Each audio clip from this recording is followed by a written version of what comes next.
할렐루야. 153 기도에 오신 여러분들을 한 사람 한 사람 환영하고 축복합니다. 오늘 이 시간에 하나님 앞에 우리들이 예배하고 기도하는 이 시간 가운데 하나님께서 강력하게 역사하시는 은혜의 저녁 시간이 되기를 바라겠습니다. 먼저 우리 같이 하나님 앞에 찬양하며 영광 돌렸으면 좋겠는데요. 하나님의 진리 등대 우리 같이 찬양하며 나아가도록 하겠습니다.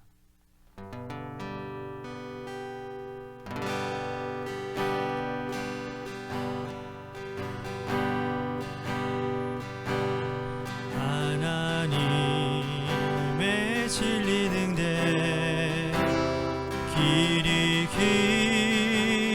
빛나니 우리들도 등대되어 주의 사랑 비추세. 우리 작은 불을 켜서 험한 바다 비추세. 물에 빠져 헤매니는 건져내어 살리세. 죄의 밤은 깊어가고 성난 물결 설렌다. 어디 불빛 없는가 고 찾는 물이 많구나. 우리 작은 불을 켜서 험한 바다 비추세. 물에 빠져 헤매느니 건져내어 살리세.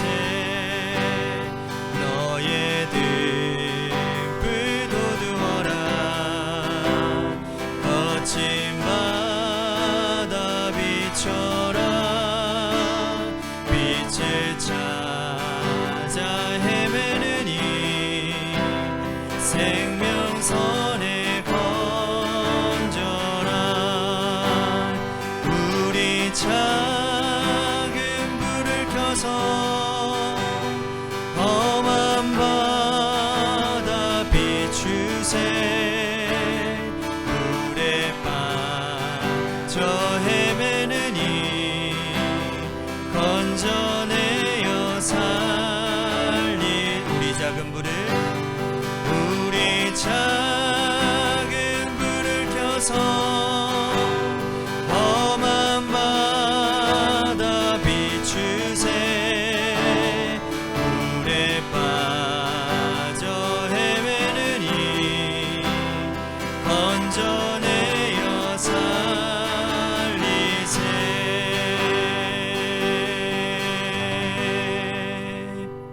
기도하겠습니다.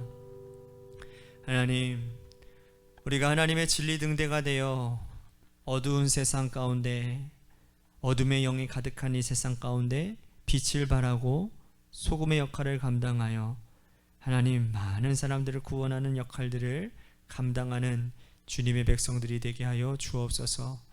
오늘도 하나님의 소원을 가지고 하나님 앞에 간구하는 기도 제목들 하나하나마다 하나님 믿음대로 응답하여 주시고 역사하여 주옵소서. 사랑이 많으신 예수님 이름 받들어 간절히 축복하며 기도하옵나이다.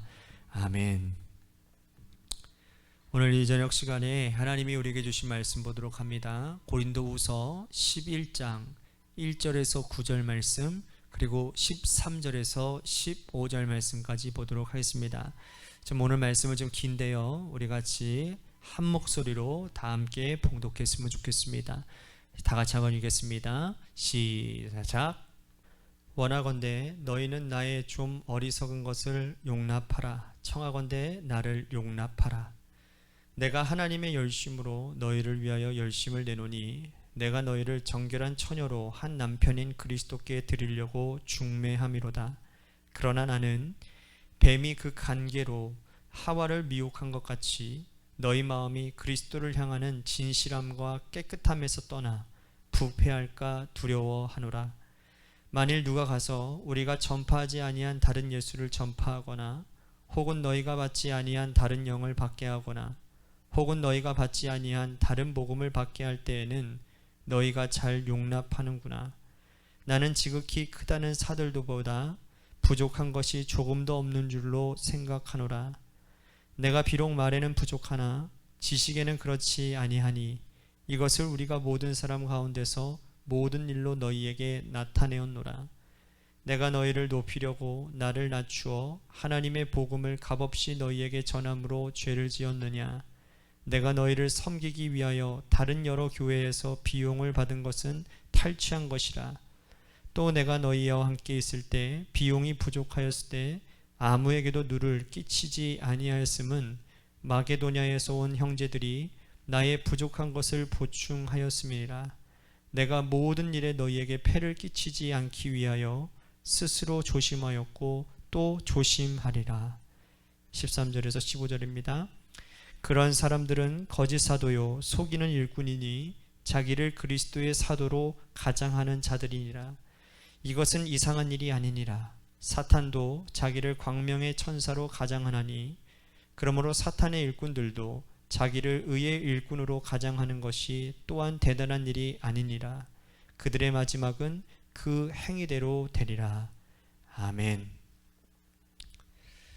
오늘 이 저녁 시간에도 하나님의 은혜를 삼으셔서 이 자리에 오신 여러분들에게 하나님의 신령한 은혜와 축복이 함께 하시기를 바라겠습니다. 요즘 우리가 방송을 보거나 또 신문지상을 보면 부역자 혹은 부역하다라는 말을 종종 듣고 볼 수가 있습니다. 여기서 이 부역하다라고 하는 이 말은 국가에 반역하는 일에 동조하거나 가담하다라는 뜻을 가지고 있습니다. 예를 들면 일제에 부역하다, 공상정권에 부역하다라는 말로 사용할 수 있을 것입니다. 실제로 우리나라 역사상 보면 일본 제국에 부역한 사람들, 이토 히로부미, 또한 이완용 이런 사람들 있지 않습니까? 또 공산정권에 부여한 사람들, 그들은 왜 그런 짓을 했을까요? 그들의 삶을 돌아보면 이해도 될 법합니다. 왜냐하면 그들은 일본 제국이나 공산정권이 그렇게 허무하게 막을 내릴 줄 몰랐고 그것이 영원할 것이라고 생각했기 때문입니다. 또 그럴 것이 강한 군대를 가진 일본 군대가요, 일본 제국이 중국을 그리고 러시아를 무찌르고 그들은 승승장구했습니다. 그런 일본 제국을 보면 이 제국이 영원할 것이라고 사람들은 생각하겠지요. 그런데 그 일본 제국이 핵무기 한 방으로 그렇게 허무하게 막을 내릴지 누가 알았겠습니까? 공산정권도 역시 마찬가지입니다. 저 북한 공산정권이 이 나라를 공산화시키기 위해서 전쟁을 일으켰을 때 수많은 사람들이 공산정권에 부역을 했습니다. 왜 그렇습니까? 북한만이 아니라 그 북한 뒤에 배후가 누가 있었습니까? 중국과 소련이 있지 않았습니까? 그러니 그때 당시에 그 광활한 대륙들을 다 점령하고 지금 북한을 도와주고 있으니 이 나라가 공산화가 되는 것은 시간 문제라고 많은 사람들이 생각하지 않았을까요? 하지만 역사가 흘러 지금 어떻습니까? 그들 생각대로 되지 않았다라는 것이죠. 세상에도 이렇게 부역자들이 많이 있는데 교회 안에는 왜 없겠습니까? 교회 안에도 부역자들이 있습니다. 바울은 교회 안에 있는 부역자들을 사단의 일꾼이라고 부릅니다. 주의 일꾼, 하나님의 일꾼, 복음을 붙들고 일하는 일꾼이 아니라 사단의 앞잡이가 되어 사단이 시키는 짓을 하고 있는 일꾼을 사단의 일꾼, 즉 사단의 부역자라고 부른다는 것이죠. 어떤 자들이 사단의 부역자들인지 그들을 어떻게 분별할 수 있는지 오늘 말씀을 통해서 바울이 알려주고 있는 것입니다. 자, 3절 말씀 보십시오. 뱀이 그 간계로 하와를 미혹한 것 같이 너희 마음이 그리스도를 향하는 진실함과 깨끗함에서 떠나 부패할까 두려워하노라. 자, 뱀은 하와에게 접근을 하지요. 그리고 하와의 말씀에 빈틈을 파고들었습니다. 결국은 하와가 아담을, 그리고 뱀은 하와를 미혹해서 그들은 결국 에덴 동산에 쫓겨나게 만들었지요. 뱀이 하와를 유혹하는 과정을 보면 전혀 없는 말을 지어내지 않았다라는 겁니다. 하나님께서 주신 말씀에 더하기도 하고 빼기도 하고 교묘하게 변형을 시켰다라는 거예요. 전혀 새로운 말을 하면 분별할 수 있고 전혀 없는 말을 하면 이건 아니라고 생각할 수는 있지만, 그러나 말을 조금씩 더하거나 조금씩 빼기도 하면서 하와를 헷갈리게 만들었다라는 거예요. 이렇게 뱀이 하와를 미혹한 것처럼 교회 안에서도 성도를 미혹하는 사단의 일꾼들이 있는데, 자, 그들이 어떤 식으로 교회를 어지럽히는지 바울이 이렇게 말을 하고 있습니다. 4절을 보십시오. 만일 누가 가서 우리가 전파하지 아니한 다른 예수를 전파하거나 혹은 너희가 받지 아니한 다른 영을 받게 하거나 혹은 너희가 받지 아니한 다른 복음을 받게 할 때에는 너희가 잘 용납하는구나. 고린도 교회에 유대로부터 온 사람들이 있었다라고 제가 며칠간은 지금 고린도 후서를 이야기하면서 계속 얘기를 해왔죠. 자, 이들이 전한 것은 다른 예수, 다른 영, 다른 복음이었다라는 거예요. 고린도 교회 성도들이 복음 위에 굳게 서 있다라고 바울은 믿고 있었는데 그렇지 못했다라는 것이죠.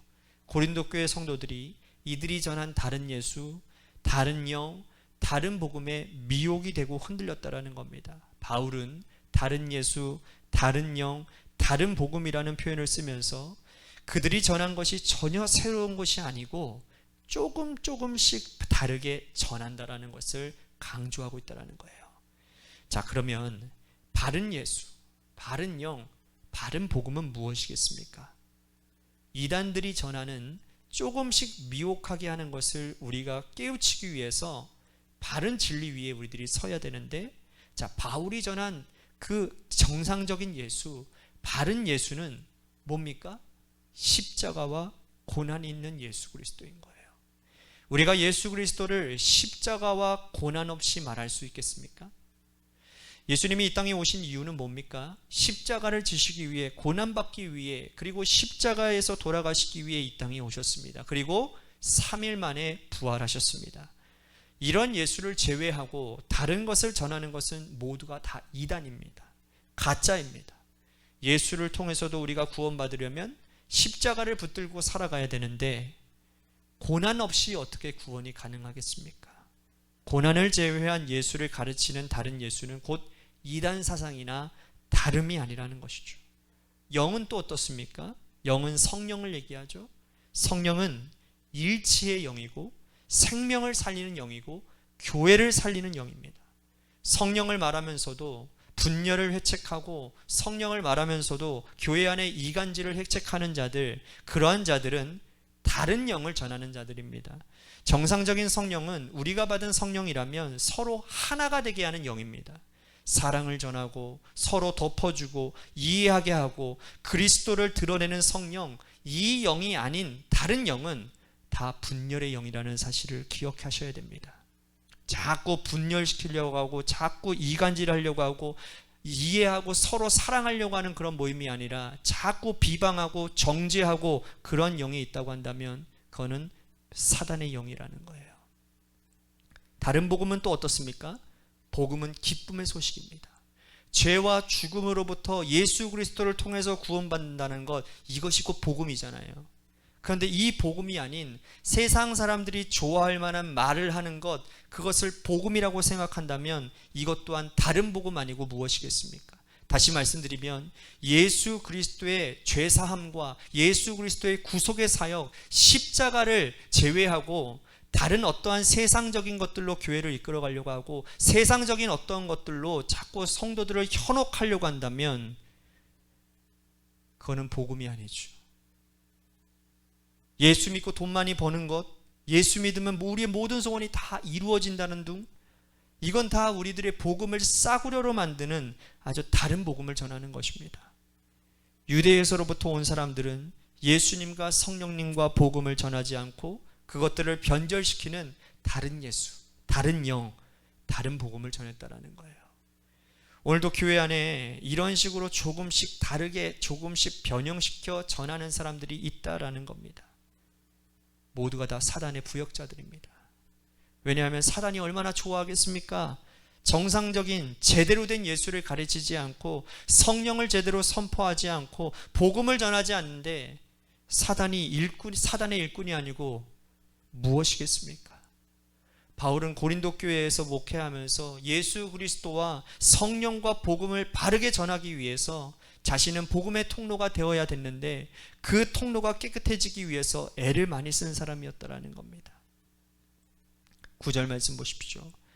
또 내가 너희와 함께 있을 때 비용이 부족하였을 때 아무에게도 누를 끼치지 아니하였음은 마게도냐에서 온 형제들이 나의 부족한 것을 보충하였습니다.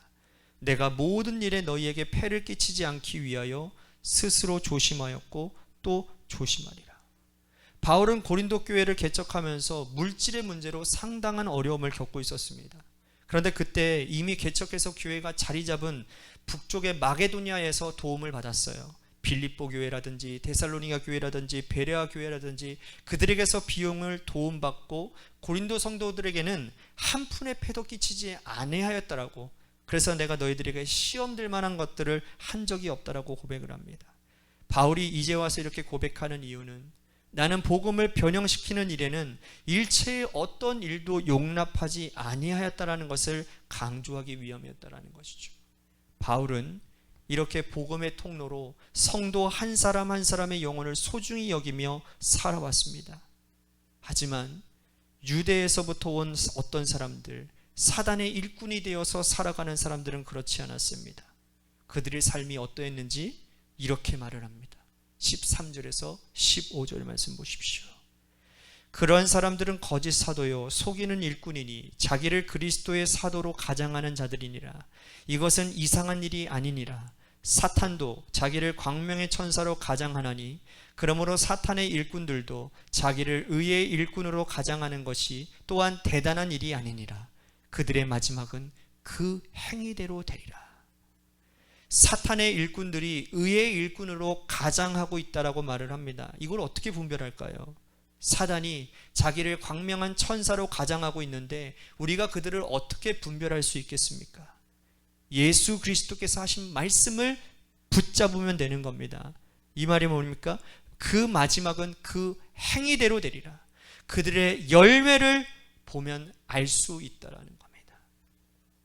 열매를 자세히 살펴보면 이분의 이 의의 일꾼인지 사단의 일꾼인지를 잘 알 수가 있습니다. 그들의 열매가 결국은 뿌리에서부터 시작되어지는데 그 뿌리가 예수 그리스도에 가 있고 성령에 있고 복음에 있으면 예수 그리스도의 의의 열매로 가득 맺어질 것입니다. 성령의 열매가 맺어질 것입니다. 하지만 뿌리가 다른 복음에 내려져 있다고 한다면, 거짓 예수를 전하고 있다고 한다면, 다른 영을 전하고 있다고 한다면 그 열매는 옳지 않을 겁니다. 그것을 전했을 때에 듣는 사람의 입장이, 듣는 사람의 마음이 부정적으로 바뀝니다. 죄의 마음으로 바뀝니다. 싫은 감정이 듭니다. 그렇지 않겠습니까? 예수의 영이, 예수 그리스도가 선포되어지는 곳에는 생명이 일어나지만 다른 것을 전하는 사람들에게 있어서는 사망의 그리움자가 드려집니다. 우리의 영이 더 잘하는 거예요. 사망의 그리움자가 드려질 때 우리의 영이 그것을 직감합니다. 내 감정이 부정적으로 되고 내 감정이 피폐해져 갔다라고 하는 것은, 그것은 사단이 역사하는 것이죠. 그러므로 교회 안에서 사단의 일꾼인지 의의 일꾼인지를 분별하는 몫은 우리에게 달려 있는 것입니다. 우리 스스로도 의의 일꾼이 되셔야 함은 물론이고, 교회 안에 어지럽히고 분열을 획책하는 자들을 분별하기 위해서는 그들의 열매를 잘 살펴보시는 분별력이 여러분들 가운데 있어야 됩니다. 오늘 이 말씀을 붙잡고 우리들이 기도해야 되는 거예요. 하나님, 악한 영들을 분별할 수 있는, 온전한 영과 악한 영들을 분별할 수 있는 지혜를 나에게 허락하여 주시옵소서. 그러기 위해서는 우리들이 주님의 말씀을 더욱더 우리들이 열심히 배워야 되고, 또 그 말씀을 붙들고 우리들이 하나님 앞에 기도해야 되는 것입니다. 주의 성령이 내 안에 성령의 감화 감동 역사하시는 은혜가 있어서 그것들을 분별할 수 있는 지혜가 우리 가운데 있을 때 우리가 사단의 영에 휘둘리지 아니하고 하나님의 영 가운데서 하나님의 영광을 나타내는 그러한 삶을 살아가게 하여 주시옵소서. 오늘 말씀을 생각하면서 기도했으면 좋겠고요. 주님의 교회를 위해서 기도합니다. 하나님께서 세워주신 몸된 교회, 하나님께서 위기 가운데 더 하나님 굳건하게 세워주시옵시고, 하나님의 교회가 하나님 더 본질적인 것을 붙들 수 있는 예수 그리스도로 충만한 교회가 되도록 인도하여 주시옵소서. 마지막으로 여러분들의 삶의 자리와 여러분들의 자녀들을 위해서, 또 우리 김호중 권사님을 위해서 다시 기도했으면 좋겠습니다. 김호중 권사님께서 지금 통증이 많이 심하시다고 하시는데, 우리 김호중 권사님을 위해서도 계속 기도해 주시기를 바라겠습니다. 우리 같이 이 시간 노래 끝날 때까지, 어제 그제 여러분들 너무나도 감사했습니다. 끝날 때까지 우리 같이 합심하여 하나님 앞에 간절히 기도합시다. 기도하겠습니다.